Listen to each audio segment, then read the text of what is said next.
Hello, LVDLCS students, family, and friends. It's Mrs. Mohring here, bringing you another round of Book March Madness Tournament winners from the first round. Before we left on this extended time, we chose between The Last Stop on Market Street by Matt De La Pena, pictures by Christian Robertson, and Martin's Big Words, The Life of Dr. Martin Luther King Jr. by Doreen Rappaport, illustrated by Bryan Collier. So between these two in the first round, the winner was Martin's Big Words, The Life of Dr. Martin Luther King Jr. by Doreen Rappaport, illustrated by Bryan Collier. So I'm going to read it for you now so you can remember what it was about. Martin's Big Words. Martin's Big Words, The Life of Dr. Martin Luther King Jr.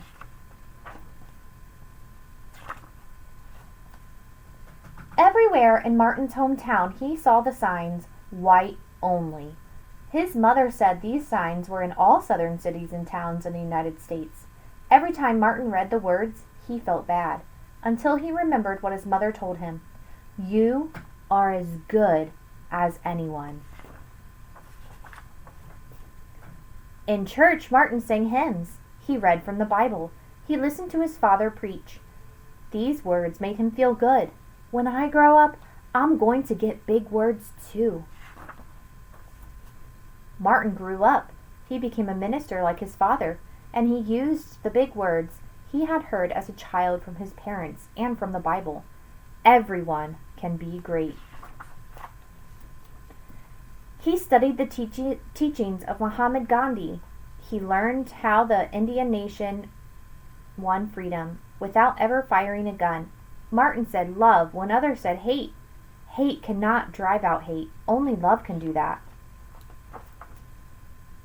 He said together when others said separate. He said peace when others said war. Sooner or later, all the people of the world will have to discover a way to live together. In 1955, on a cold December day in Montgomery, Alabama, Rosa Parks was coming home from work. A white man told her to get up from her seat on the bus so he could sit. She said no and was arrested. Montgomery's black citizens learned of her arrest. It made them angry. They decided not to ride the buses until they could sit anywhere they wanted. For 381 days, they walked to work and school and church. They walked in rain and cold and in blistering heat. Martin walked with them and talked with them and sang with them and prayed with them until the white city leaders had to agree they could sit anywhere they wanted. When the history books are written, someone will say there lived black people who had the courage to stand up for their rights. In the next 10 years, black Americans all over the South protested for equal rights. Martin walked with them and talked with them and sang with them and prayed with them. While white ministers told them to stop, mayors and governors and police chiefs and judges ordered them to stop, but they kept on marching. Wait! For years I have heard the word wait. We have waited more than 340 years for our rights. They were jailed and beaten and murdered, but they kept on marching. Some black Americans wanted to fight with their fists. Martin convinced them not to by reminding them of the power of love. Love is the key to the problems of the world. Many white Southerners hated and feared Martin's words. A few threatened to kill him and his family. His house was bombed. His brother's house was bombed, but he refused to stop. Remember, if I am stopped, this movement will not be stopped because God is with this movement. The marches continued. More and more Americans listened to Martin's words. He shared his dreams and filled them with hope. I have a dream that one day in Alabama, little black boys and black girls will join hands with little white boys and white girls as sisters and brothers. After 10 years of protest, the lawmakers in Washington voted to end segregation. The white-only signs in the South came down. Dr. Martin Luther King Jr. cared about all Americans. He cared about people all over the world, and people all over the world admired him.